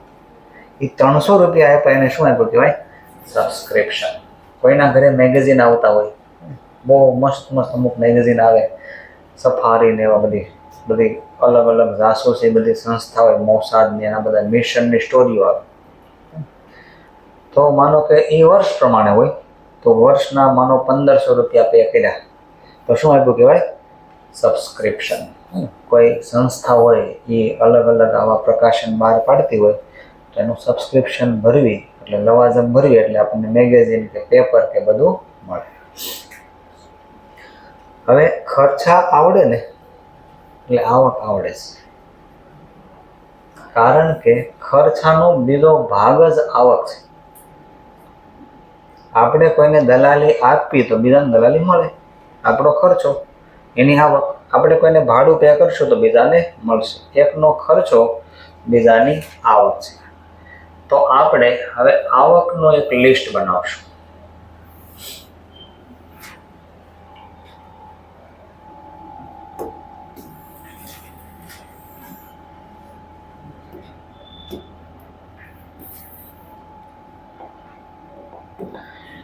આવકના લિસ્ટમાં નામ બહુ ઓછા આવે. મેં ગઈકાલે શીખવાડ્યું તો કોઈ પણ જગ્યાએ આવક જો ને તો નંબર ઓફ આવક ઓછી હોય, એની માત્રા મોટી હોય પણ નંબર ઓફ ઇન્કમ ઘણી ઓછી હોય. તો એક આપણે નામ લખશું rent received,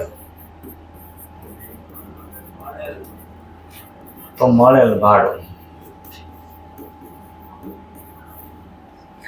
dividend received,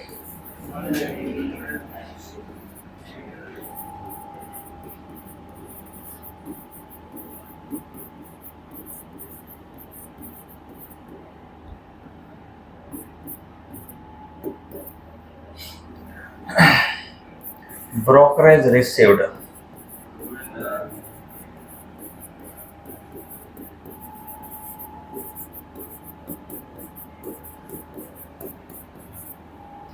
commission received,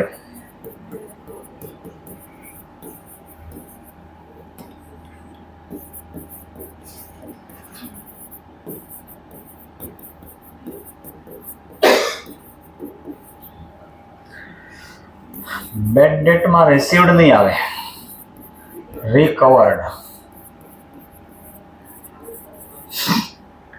તો એને ગુજરાતી કહેવાય ઘાલખાદ પરત. Royalty received,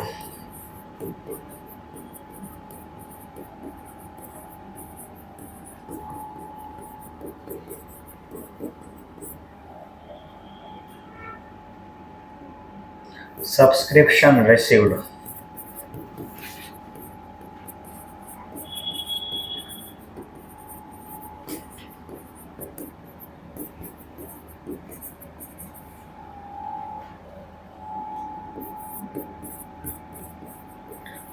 discount received,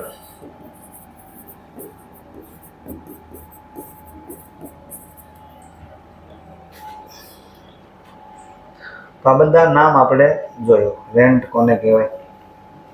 dividend એક ખાલી અલગ શબ્દ છે. ડિવિડન્ડમાં આપણે કોઈ કંપનીના શેર ખરીદ્યા હોય, શેર પાછા બે પ્રકારના હોય, ઇક્વિટી શેર અને પ્રેફરન્સ શેર. કોઈ પણ શેર ખરીદ્યા હોય એના બદલામાં જે આપણને વળતર મળે છે જેને આપણે કહેવાય છે ડિવિડન્ડ. બ્રોકરેજ રિસીવ્ડ, તો જે આપણે સર્વિસ લેવી તો દલાલી આપવી પડે, કોઈને સર્વિસ તમે આપો તો દલાલી મળે. કમિશન, તમે તમારી કંપની માટે કોઈની સર્વિસ લીધી વેચવા માટે તો કમિશન આપવું પડે. LIC વાળો કમિશન આપે, અને એઝ એજન્ટ વિચારો તો એ સર્વિસ આપે છે, તો સર્વિસ આપનારને કમિશન આવક થાય.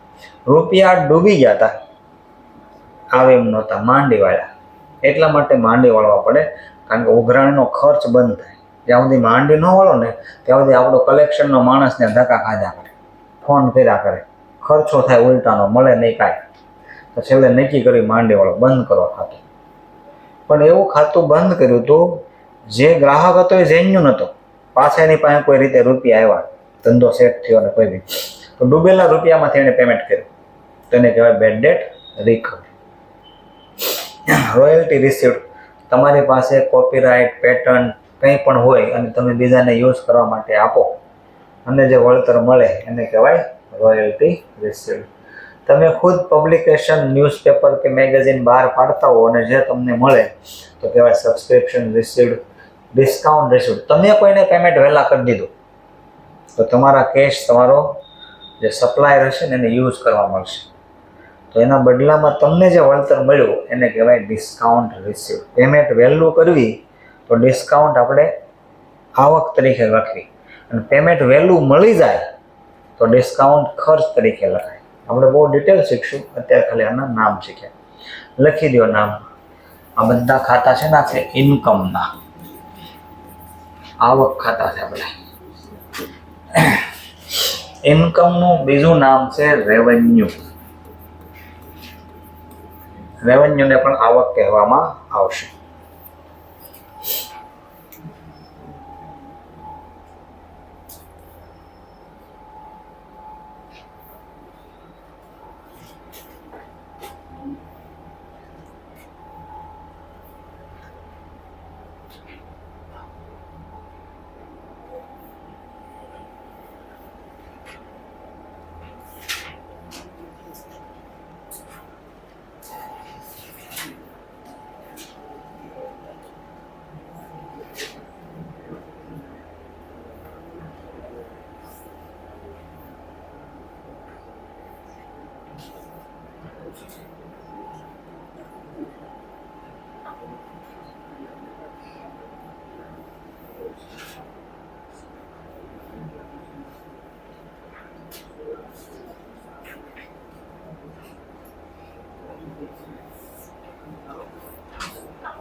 તો જે ખાતા આપણે શીખ્યા એનું નામ હતું નોમિનલ અકાઉન્ટ. હવે આનો યુઝ કઈ રીતે થશે? ખાતા ઓળખવાના થશે આપણે, કે માનો કે કોઈ ખાતું આવે જેમ કે બ્રોકરેજ એકાઉન્ટ, તો આપણે એનો પ્રકાર ઓળખવાનો થશે કે બ્રોકરેજ એકાઉન્ટને કહેવાય નોમિનલ એકાઉન્ટ. અને ત્યાર પછી ઓળખવાનું થાય આ ખર્ચો છે કે આવક છે. જો આપણે સર્વિસ લીધી હોય બીજાની તો આપણે ખર્ચો થાય, અને આપણે કોઈને સેવા આપી હોય તો આપણે આવક થાય. તો આની રીત એવી આવશે, જેમ કે રોયલ્ટી હોય એ આપણને રિસીવ થઈ, આપણે આપણો રાઇટ્સ કોઈને યુઝ કરવા આપ્યો છે તો રોયલ્ટી ખાતું ત્યારે ખુલશે. પછી વિચારવાનું, રોયલ્ટી ત્રણમાંથી કયો પ્રકાર કહેવાય, પર્સનલ, રિયલ કે નોમિનલ? તો કહેવાનું નોમિનલ. હવે નોમિનલ કીધા પછી વિચારવાનું થશે આવક છે કે ખર્ચો. આવી રીતે ઓળખવામાં હેલ્પ થશે. અકાઉન્ટમાં જે આમનોંધ લખવાની થશે એના આ બધા સપોર્ટિવ પાર્ટ છે, આ બધા કેમ સ્પેર પાર્ટ કહેવાય, એમાં સપોર્ટિવ પાર્ટ છે. આના આધારે આમનોંધ એકદમ પરફેક્શનથી શીખી શકાશે. સીધું લિસ્ટ આપો ને પાકું કરવા આપું તો આમનોંધ આવડે નહીં. આના ભાગમાં નોમિનલ ખાતા શીખ્યા, રિયલ ખાતામાં થોડોક એવો ભાગ શીખીએ આપણે.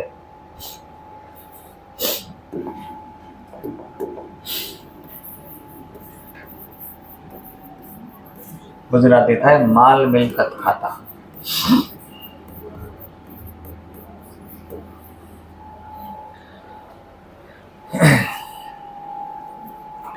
હવે અત્યારે આ બહુ ઇઝી ને થોડાક જ નામ છે. પર્સનલના પેટા 3 ભાગ પડશે, નેચરલ પર્સન, આર્ટિફિશિયલ પર્સન અને લીગલ. એનું બીજું નામ છે આર્ટિફિશિયલ રિપ્રેઝેન્ટેટિવ પર્સન. એવા 3 પડશે. લીગલ અને આર્ટિફિશિયલ બે એક જ છે, એકના 2 નામ છે. હવે અત્યારે આના લિસ્ટ નથી બનાવતા, ખાલી હેડિંગ આપી દઉં છું. આના 2 પેટા ભાગ આવશે, ટેન્જિબલ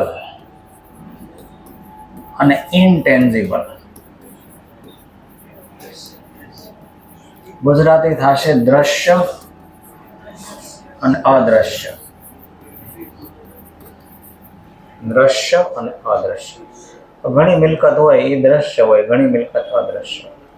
પણ હવે જે તમને ડિસ્કસ કરું છું એ થોડુંક ઇમ્પોર્ટન્ટ છે, ધ્યાનથી સમજવું. આજે આની તમારે અત્યારે જરૂર ન હોય, પણ જેથી જરૂર પડે તેથી સમજણ ન હોય તો શિક્ષા ન હોવી તો.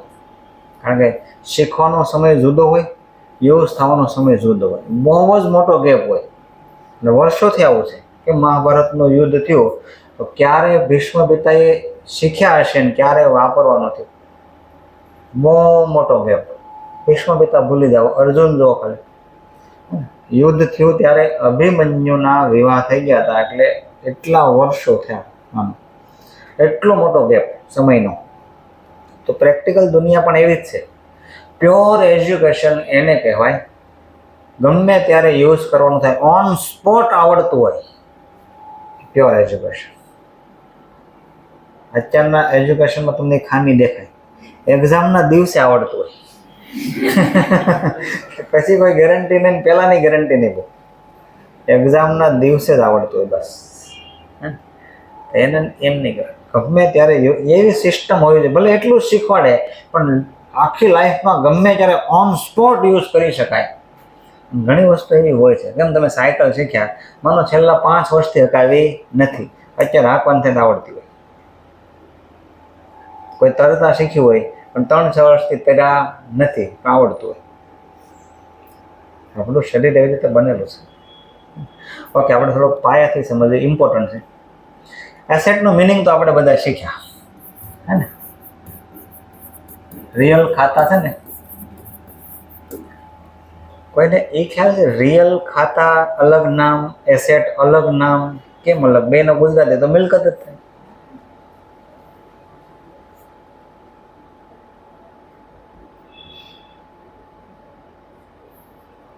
એસેટનું ગુજરાતી ને મિલકત થાય, અને રિયલ એકાઉન્ટનું ગુજરાતી તો કે માલ મિલકત. અકાઉન્ટ દુનિયામાં અલગ અલગ 2 મેથડથી એના પાયા નાખાણા છે, 2 એપ્રોચ બન્યા છે. એકનું નામ છે ટ્રેડિશનલ એપ્રોચ. ટ્રેડિશનલ સૌથી જે જૂનો પરંપરાગત એવો શબ્દ કહેવાય ગુજરાતી, ટ્રેડિશનલ. તો એના 3 ભાગ પાડ્યા ખાતાના, પર્સનલ, રિયલ, નોમિનલ. પછી અપડેટેડ વર્ઝન આવ્યું એનું, જેને નામ આપ્યું ઇક્વેશન મેથડ. ઇક્વેશન સમીકરણ, જેમાં એસેટ, કેપિટલ, લાયબિલિટી એવા નામ પડ્યા. ત્યારથી નામ એનું ચેન્જ થયું. એ મેથડ પણ આપણે શીખવાડીશું. અત્યારે ટ્રેડિશનલ મેથડથી શીખવીશું. જે 11-12ની રીત હતી ટ્રેડિશનલ. ઓકે, અત્યારે શીખવાડું એ એઝ પર બુક કોઈ ખાસ મહત્વનું નથી, પ્રેક્ટિકલ ઇમ્પોર્ટન્ટ છે, ધ્યાનથી સમજો. અસેટ બને કઈ રીતે? Question mark. કોઈ પણના ઘરે અસેટ જે હોય એનું ફોર્મેશન ની પ્રોસેસ શું? એટલે આમ એસી મેન્યુફેક્ચરિંગ થાય એમ વાત નથી કરતો. કોઈ પણના ઘરે જે મિલકતનું સર્જન થયું કઈ રીતે થાય? કોઈ પણ મિલકત હોય, ગામડે જમીન હોય, અહીંયા મકાન હોય, પ્લોટ હોય, મશીન હોય, જે કાંઈ હોય, મિલકતનું આગળનું સ્ટેપ શું છે ખ્યાલ છે? જરૂરિયાત નહીં. જરૂરિયાત તો અસંખ્ય અમર્યાદિત છે. એમ જરૂરિયાત ઓકે, પણ એમ નથી પેલું કહેવાનું. થોડુંક ઓકે, પણ અલગ રીતે કહેવું પડશે. એક્સપેન્સનો મિનિંગ જુદો છે. એ ઓકે. ખરીદી ક્યારે થઈ શકે? સેવિંગ. આગળનું સ્ટેપ કયું છે? મિલકત કોઈના બી ઘરે છે એનું આગળનું સ્ટેપ શું છે? સેવિંગ. વિધાઉટ સેવિંગ મિલકત પેદા ન થાય. સેવિંગ માંથી મિલકત પેદા થાય. ઇમ્પોર્ટન્ટ છે, ધ્યાનથી સમજજો. સેવિંગના પેટા બે ભાગ છે, ઘરની ઇન્કમ અને ઘરનો એક્સપેન્સ. સેવિંગ બે રીતે વધી શકે. કાં તો તમે ઇન્કમ વધારી શકો તો વધી શકે, કાં તો તમે ખર્ચો ઘટાડી શકો. આનો આધાર છે ડિઝાયર ઉપર. ડિઝાયર ઘટે, ખર્ચો ઘટે. ઇન્કમના 3 પેટા ભાગ છે. એમ ઘણા છે, પણ ઇન્કમ બેઝ રીતે સમજાવું છું. એક આધાર છે ઇન્કમનો, કોઈ ફિઝિકલ વર્ક કરીને ઇન્કમ કમાઈ શકે, જેમ કે મજૂર. કોઈ સ્કિલ વર્ક કરીને ઇન્કમ કમાઈ શકે, જેમ કે કોઈ કારીગર હોય, કોઈ સ્કિલ વર્કર હોય, મેનેજર હોય. અને કોઈ ઇન્ટેલેક્ચ્યુઅલ અથવા સ્ટ્રેટેજિક કામ કરીને ઇન્કમ કમાઈ શકે.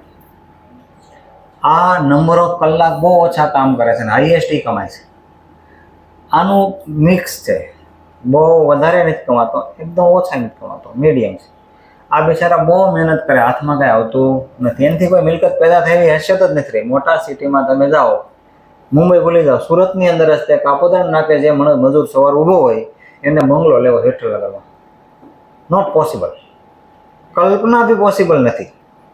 3 કરોડની 4 કરોડની પ્રાઇસ છે. એ કે દિવસે ભેગા કરે? દરરોજ 1000 રૂપિયા કમાય તો ક્યારે ભેગા થાય? દરરોજ માનો 1000 રૂપિયા મળે, એક મહિનામાં એક રજા નથી પાડતો, કેટલા મળ્યા? 30,000. વર્ષે કેટલા મળ્યા? 3,60,000. આવું તો પોસિબલ જ નથી.